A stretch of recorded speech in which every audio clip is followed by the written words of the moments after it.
Hello friends, welcome to Income Tax Gurukul. So we were discussing about clubbing of income. Most of the chapter is almost finished. We have uploaded most of the video. If any have doubt, so please don't hesitate to ask. Just message me, comment me, or please don't forget to share my channel, this video, subscribe it. Channel also you can share it. So cross transfer we are going to read. This see, cross transfer is also nothing. It's just like arrangement to evade to reduce the burden of taxation. So how it is happening, how it happens, और कैसे provisions के लो false को benefit लिया जा सकता है, how the people use to avoid. इसमें एक सुप्रीम कोर्ट का जजमेंट भी है दैट क्लियरली से दैट अगर कोई भी क्रॉस ट्रांसफर हो रहा है and that is not the genuine, that is not the bona fide, तो उस केस में और ऐसा लगता है कि they have make some arrangement, they have made some arrangement with the help of example we will try to understand in this video only. So चलो हम शुरू करते हैं. तो इसको हम शुरू से ही मैंने बता दिया. क्रॉस ट्रांसफर जैसे मान लो कि अब इनकम टैक्स एक्ट के प्रोविजंस ऐसे बोलते हैं कि you can not transfer the property और some assets to your wife, to your daughter in law, to your minor. इसके अलावा there are multiple relation from there you can do. और वहाँ पे आपको देखना पड़ेगा कि आपको 56 सबसेक्शन वाले भी जो प्रोविजंस है, जो इनकम फ्रॉम अदर सोर्सेज वाले भी उसमें इंक्लूड होते हैं कि नहीं होते. तो इसमें एक छोटा सा एग्जांपल लेके फर्स्ट समझते हैं, फिर उसके बाद इसकी थ्योरी पढ़ेंगे और एक फाइनली एग्जांपल लेके इसको क्रॉस ट्रांसफर वाले चैप्टर को खत्म करेंगे. देखो, अगर मान लो कोई ए गिफ्ट कर रहा है बी को, बी की जो उसका भाई है बी, उसकी वाइफ को 50,000 रुपए, 50,000 परचेज ऑफ हाउस प्रॉपर्टी है. साइमल्टेनियसली बी भी गिफ्ट कर रहा है. किसको गिफ्ट कर रहा है? ए की वाइफ को नहीं, ए के बेटे को, माइनर किड को कर रहा है. कितना? 50,000 ही कर रहा है. और 50,000 के क्या शेयर्स गिफ्ट कर रहे हैं. देखा जाए तो एक तरीके से ए ने गिफ्ट कर दिया बी की वाइफ को और बी ने गिफ्ट कर दिया ए के किड को. अगर ए अपना डायरेक्ट अपने किड को 50,000 रुपए देता, माइनर किड को, तो सीधी सी बात है जो उसकी इनकम होती वो उसके हैंड में टैक्सेबल हो जाती. और बी अगर डायरेक्ट अपनी वाइफ को 50,000 दे सकता था क्योंकि उसके पास शेयर थे, वो बेच के दे सकता था अपने वाइफ को 50,000, तो उसके हाथ में क्लब हो जाती इनकम. बट इस केस में देखा जाए तो ए ने किसको गिफ्ट किया? अपने बी की, अपने भाई की वाइफ को.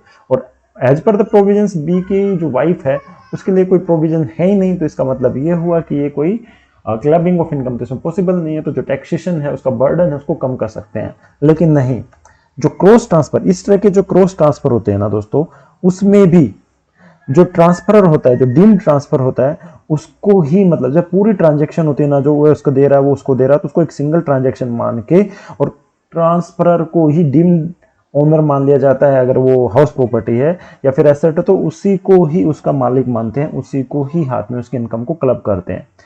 तो इस ऊपर वाले केस में transfer made by A and B to the person who are not their spouse and minor child. अगर उसकी स्पाउस को खुद पे करता तो वो हो जाता, क्लबिंग हो जाती. और वो अगर अपने बेटे को डायरेक्ट दे देता तो भी क्लबिंग हो जाती. लेकिन इसमें ऐसा नहीं कि उसने उसकी वाइफ को दिया, उसने उसके बेटे को दिया. और this all has been done to circumvent the provision of this section. Correct ना? That's why all this thing happened. तो इस केस में एक सीआईटी वर्सेस केस हो, जो काफी पुराना केस है, यहाँ पे सुप्रीम कोर्ट का जजमेंट, उसने कहा कि कोई भी ऐसे इंटरकनेक्टेड कोई भी ट्रांजैक्शन है वो तो सेम ट्रांजैक्शन को एक ही ट्रांजैक्शन मान लेंगे जिसमें एक सर्किटियस मेथड, उन्होंने एक घुमा फिरा के वही एक मेथड यूज किया है उसको अवॉइड करने के लिए, टैक्स को तो इवेड करने के लिए. तो उसमें भी क्लबिंग के प्रोविजंस आएंगे. तो इस केस में अगर देखा जाए तो मिसेस बी, जो बी की वाइफ है, उसको हाउस प्रॉपर्टी का जो जो टोटल जो बेनिफिट होगा वो बी की इनकम में ऐड हो जाएगी. और जो डिविडेंड होगा शेयर से जो ए के बेटे को ट्रांसफर हुए वो ए के हाथ में टैक्सेबल होंगे.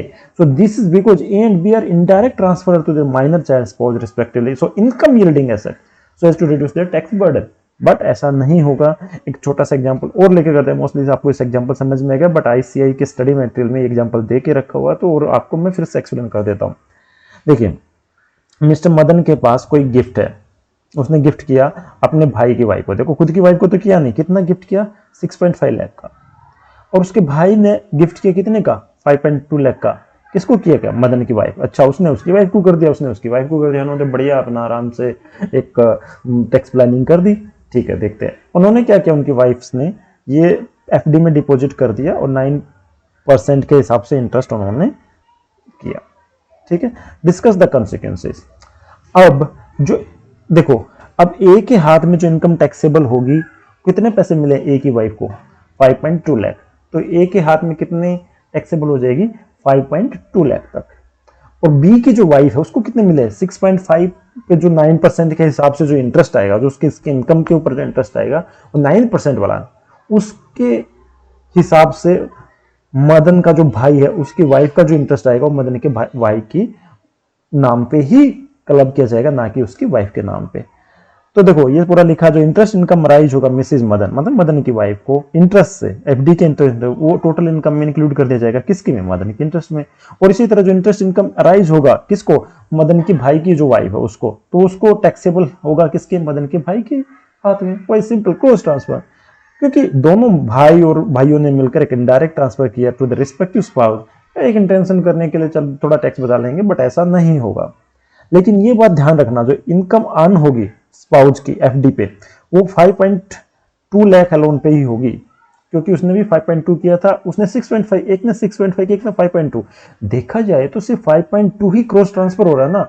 अगर पूरा का पूरा करते तो 6.5 वो करता, वो जैसे पहले वाले एग्जांपल में कहता है 50,000 उसने अपने वाइफ को दे दिया, 50,000 उसने अपने भाई के बेटे को दे दिया, तो उस केस में तो दोनों के दोनों 50,000 इक्वल थे, तो 50,000 के ऊपर ही लगेगा। बट इसमें 5.2 जो छोटे वाले अमाउंट लेके ही हम उसके ऊपर जो इनकम होगी वो मदन की भाई के एंड में ऐड होगी। Note the interest income the entire fix deposit of 6.5 lakh, इसके ऊपर नहीं होगा पूरा, सिर्फ 5.2 लाख के ऊपर ही होगा। उसके बाद अगर इसमें कुछ समझ में नहीं आया तो दोस्तों बताइए। उसके बाद हम एक और इंटरेस्टिंग छोटा सा टॉपिक करेंगे, कन्वर्जन। कन्वर्जन कैसे क्या होता है ना, जैसे हम एक हिंदू अनडिवाइडेड फैमिली का जो कंसेप्ट आपको पता होगा, नहीं होगा तो मैं आपके ऊपर इसके ऊपर भी एक वीडियो बना देता हूँ, उसमें आपको समझ में आ जाएगा। जैसे मेरी एक प्रॉपर्टी है, ठीक है, मैं अपनी उस प्रॉपर्टी को, मैं एक इंडिविजुअल हूँ और मेरी उसकी प्रॉपर्टी है, बट मैं पार्ट बनना चाहता हूँ एचयूएफ जो फैमिली का, जो तो मैंने क्या किया, अपनी प्रॉपर्टी को उस इंडिविजुअल एचयूएफ की जो प्रॉपर्टी थी उसके अंदर कन्वर्ट कर दिया। तो जो सेक्शन 64(1) तो क्रॉस ट्रांसफर की बात करता है, और 64(2) बात करता है कन्वर्जन की। सेल्फ एक्वायर्ड प्रॉपर्टी जो मेरी प्रॉपर्टी थी उसको एचयूएफ की प्रॉपर्टी बनाने के लिए, जब कोई भी individual, who is member of HUF, अपने प्रॉपर्टी को कन्वर्ट करता है, कब, 1969 के बाद कभी भी, individual property into the property of HUF, जहां पे वो मेंबर है, और अपनी जो फैमिली का जो कॉमन स्टॉक है उसमें भी, मान लो मैंने अपने पैसे से कमाया, लेकिन फैमिली का जो कॉमन स्टॉक है उसमें मैंने अपनी प्रॉपर्टी को ऐड कर दिया, ठीक है, डायरेक्टली और इनडायरेक्टली टू द फैमिली, और बिना किसी कंसिडरेशन के, बिना किसी एडिकेट कंसिडरेशन के, या फिर कोई कंसिडरेशन ली ही नहीं, तो the income from such property shall continue to be included in the total income of individual. अगर आपने एचयूएफ की इनकम में उसको ऐड नहीं करेंगे, विदाउट प्रॉपर कंसिडरेशन अगर आपने उसको ट्रांसफर किया है, तो वो आपकी इनकम ही मानी जाएगी, ना कि एचयूएफ की। और जब कन्वर्टेड प्रॉपर्टी को पार्टीशन किया जाता है, ठीक है, जब एचयूएफ का पार्टीशन होता है तो आपको वो प्रॉपर्टी मिलेगी, या फिर पार्शियल पार्टीशन करते हैं, टोटल पार्टीशन जो भी है, तो इनकम ड्राइव होगी from such properties as received by spouse. Spouse को जितना मिलेगा ऑन पार्टीशन पे, वो इनकम भी आपकी इनकम ही मानी जाएगी, ठीक है। तो एचयूएफ के केस में भी ऐसे ही है, जब आप प्रॉपर्टी को विदाउट एनी कंसिडरेशन और विदाउट एडिकेट कंसिडरेशन ट्रांसफर करते हैं और कन्वर्ट करते हैं, और कन्वर्ट करने के बाद पार्टीशन भी करते हैं, तो भी वो आपकी हेड में ही क्लब होगी, ठीक है। When the income of converted property is included in the total income of individual, it will be excluded from the total income of family. Obvious है, जब मेरे, अब एक इनकम को दो जगह पे तो टैक्स नहीं कर सकते ना, आप फैमिली के नाम पे भी नहीं कर सकते ना। अगर आप फैमिली के नाम पे कर रहे हो तो इंडिविजुअल के नाम पे मत करो, जबकि वो तो ऐसा चाहता है, लेकिन नहीं, हमने तो क्लब कर दिया, इंडिविजुअल के नाम पे टैक्स हमने कर ली, तो फैमिली के नाम पे उसको टैक्स नहीं किया जाएगा, और स्पाउस के नाम पे भी टैक्स नहीं किया जाएगा। लेकिन एक बात यहाँ पे स्पेसिफिकली एक्ट के अंदर लिखा है, स्पेशल जो सेक्शन 64(1) है और सब सेक्शन 64(2) है, उसके अंदर ये कहते हैं कि इनकम के अंदर लॉस भी इंक्लूड होगा, और पहले किसी भी सेक्शन में ऐसा नहीं लिखा कि लॉस इंक्लूड होगा इनकम के अंदर। Accordingly the specified income to be include in the total income of individual is a loss, such loss would be taken into account while computing the total income of the individual। उसको loss, अगर loss हुआ ऐसा करने में, तो उसको loss का भी बेनिफिट उसको मिलेगा। Clubbing provision for both section 64 subsection 1 and 64 subsection 2। Okay, अब आपके दिमाग में एक डाउट आया होगा, हमने 61 सेक्शन पढ़ा था जहां पे रिवोकेबल ट्रांसफर की बात करी जा रही थी, और 64 सेक्शन जो कि अभी हमने रिसेंट में पढ़ा ही है, आप जब पढ़ भी रहे हैं, हम 64 का भी खत्म किया हमने। तो दोनों सेक्शन में फर्क क्या है? दोनों दोनों एक ही चीज तो कहते हैं कि कोई भी अगर without any adequate consideration, without consideration अगर कोई ट्रांसफर कर रहा है और रिवोकेबल ट्रांसफर है, तो फिर उसको तो हम इंक्लूड कर देंगे, उसको क्लबिंग कर देंगे। तो यहाँ पे स्पेसिफिकली बता, जो मेन डिस्टिंक्शन है दोनों सेक्शन में ये है कि 61 अप्लाई करता है only to revocable transfer made by, यहाँ पे ध्यान रखना, एनी पर्सन। ये बात ध्यान रखने की बात है कि कोई भी आदमी, कोई इसमें ये नहीं है कि इंडिविजुअल हो, एचयूएफ हो, कंपनी, फर्म, कोई भी करता है।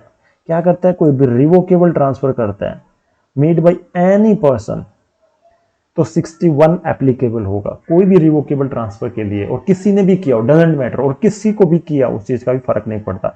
जबकि सेक्शन 64 अप्लाई होता है रिवोकेबल के लिए भी और इरिवोकेबल के लिए भी, transfer made by any individual. तो भाई अगर जहां पर रिवोकेबल ट्रांसफर हो गया ना, तो समझो कि किसी ने भी किया है, सीधा क्लबिंग के प्रोविजन लग जाएंगे। लेकिन इरिवोकेबल है तो वहां पे आपको देखना पड़ेगा कि बाकी के सारी कंडीशन वहां पे सेटिस्फाई हो रही है कि नहीं हो रही, वो हमें देखना पड़ेगा। ठीक है, तो clubbing provision are attracted in respect of income arising from the transferred asset. However income rising on accretion of income arising from the transferred asset would not be club except in case of minor child. ये क्या है accretion का, मैं बताता हूं। जैसे मान लो कि आपने एक हाउस प्रॉपर्टी को किसी के नाम पे, वाइफ के नाम पे चलो ट्रांसफर कर दी, और वहां से उसको ईयरली मान लो कि 3 लाख का रेंट आ रहा है। ठीक है, तो उसने क्या किया, जो रेंटल इनकम थी उसको बैंक में डिपॉजिट कर दिया और एफडी बनवा दी। तो एफडी से भी रेंट आ रहा है।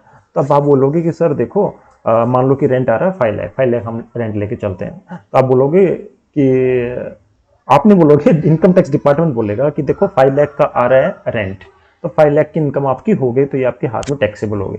आप मान भी लोगे कि चलो ठीक है भाई, क्लबिंग के प्रोविजन है और मैंने ऐसे किया था, मुझे पता नहीं था, विलिंगली अनविलिंगली, इंटेंसली अनविलिंगली मैंने ऐसा किया। ठीक है, मान भी लोगे। अब डिपार्टमेंट ऐसे बोलेगा कि देखो सर 5 लाख का रेंट आ गया, वो तो आपकी इनकम हो गई, और आपकी इनकम ही है, और वो बैंक में भी जमा हो गई, और वहां से इंटरेस्ट भी आ रहा है, एफडी का भी इंटरेस्ट आ रहा है, तो वो भी आपकी इनकम मानी जाएगी? नहीं। तो जो वो वाली इनकम है ना, clubbing provision are attracted not in case of accretion. तो income arising on accretion of income arising from the transfer asset would not be clubbed except in case of minor child. Minor child के case में ही हो सकता है, बाकी इस case पे नहीं होगा।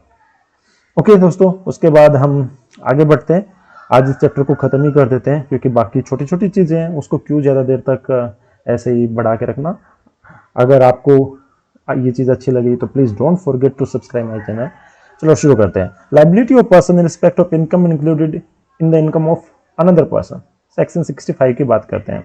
तो सेक्शन 65 देखा जाए तो क्या बोलता है, सेक्शन 65 ये बोलता है कि देखो, जो 61 से 64 में आपने क्लबिंग के प्रोविजन पढ़े, ठीक है, लेकिन जो नोटिस ऑफ डिमांड जो जनरेट करनी होती है, अभी आपने बताया कि सर एक इंडिविजुअल ने अपनी वाइफ के नाम पे कुछ प्रॉपर्टी ट्रांसफर कर दी, तो प्रॉपर्टी ट्रांसफर कर दी तो इनकम क्लब कर दी जाएगी और वो इंडिविजुअल के नाम पे ऐड होगी। तो क्या ऐसा नोटिस ऑफ डिमांड कौन? डिपार्टमेंट आफ्टर असेसमेंट अगर नोटिस ऑफ डिमांड इश्यू करता है, तो क्या वो इंडिविजुअल के नाम पे ही करे? क्या उसकी वाइफ के नाम पे नहीं कर सकता? जी हाँ, वो डिपार्टमेंट अगर चाहे तो टैक्स पे करने के लिए वो नोटिस ऑफ डिमांड उसकी वाइफ के नाम पे भी कर सकता है। In respect of tax may be made upon a person to whom transfer asset is transfer, जिसको एसेट ट्रांसफर किया गया है, मैंने एसेट किया है, मेरा एसेट है, मैंने रिवोकेबल ट्रांसफर कर दिया किसी आदमी को। अब वो एसेट की जो नोटिस, जो टैक्स आएगा, तो एक्चुअली मुझे पे करना है, क्योंकि क्लबिंग मेरे नाम पे हो गए। बट अगर डिपार्टमेंट ने नोटिस ऑफ डिमांड किसी ट्रांसफरी के नाम पे इशू कर दिया, तो भी वो गलत नहीं होगा। In case transfer is liable to pay that portion of tax, only that portion to which attribute income so clubbed.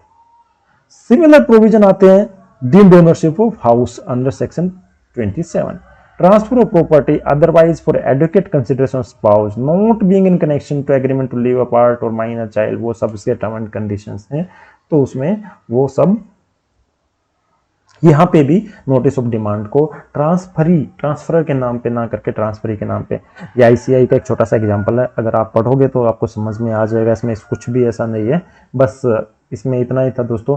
तो यहाँ तक जो क्लबिंग ऑफ इनकम है, इस एग्जाम्पल को मैं नहीं बताने वाला, आप आराम से पढ़ सकते हो, कुछ भी नहीं है, एक कहानी है, तो आप कर लोगे इसको। कुछ भी अगर डाउट आता है तो आप प्लीज़ मुझे बताइए, ये आपका एक समझो कि एक तरह के होमवर्क है। तो दोस्तों यहाँ पे क्लबिंग ऑफ इनकम का पूरा चैप्टर खत्म होता है। पूरे जो जितने भी वीडियो हमने 5 6 7 जो भी वीडियो बनाए हैं, छोटे छोटे मैंने कोशिश की कि छोटे, क्योंकि जो लंबे वीडियो होते हैं उनको देखना थोड़ा मुश्किल होता है, तो जानबूझ के मैंने छोटे छोटे वीडियो 10 15 15 मिनट के देखने के, ताकि आपका इंटरेस्ट बना रहे, आपको ऐसे बोर फील ना हो, क्योंकि टैक्स की लैंग्वेज ऐसी है और टैक्सेशन की जो लैंग्वेज को थोड़ा सा आपको अगर ईजी तरीके से नहीं समझा, जो वीडियो बहुत बड़ा हो जाए तो आपको देखने का मन नहीं करता, इसलिए मैंने जानबूझ के, और आगे आने वाले भी वीडियो में ऐसे ही करने वाला हूँ, उसको छोटा छोटा डिवाइड करके टॉपिक वाइज हम करेंगे विद एग्जाम्पल, क्योंकि जब एग्जाम्पल आप करते हो तो थ्योरी आपको समझने के लिए बहुत ही ईजी हो जाती है, लेकिन अगर आपने एग्जाम्पल साथ में नहीं किए तो फिर थ्योरी का पढ़ाने का कोई फायदा नहीं है, क्योंकि after some time you will forget, और एग्जाम में तो पूरा एग्जाम्पल ही आते हैं, क्वेश्चन ही आते हैं, तो क्वेश्चन करना, फिर एग्जाम का भी छोड़ दो, जो प्रैक्टिकल लाइफ में जब आपको ये सिचुएशन मिलेंगे, तो अगर आपने वैसे एग्जाम्पल के वैसे क्वेश्चन किए हुए हैं, तो जितने प्रैक्टिकल आपने किए, जितने न्यूमेरिकल्स आपने किए हुए हैं,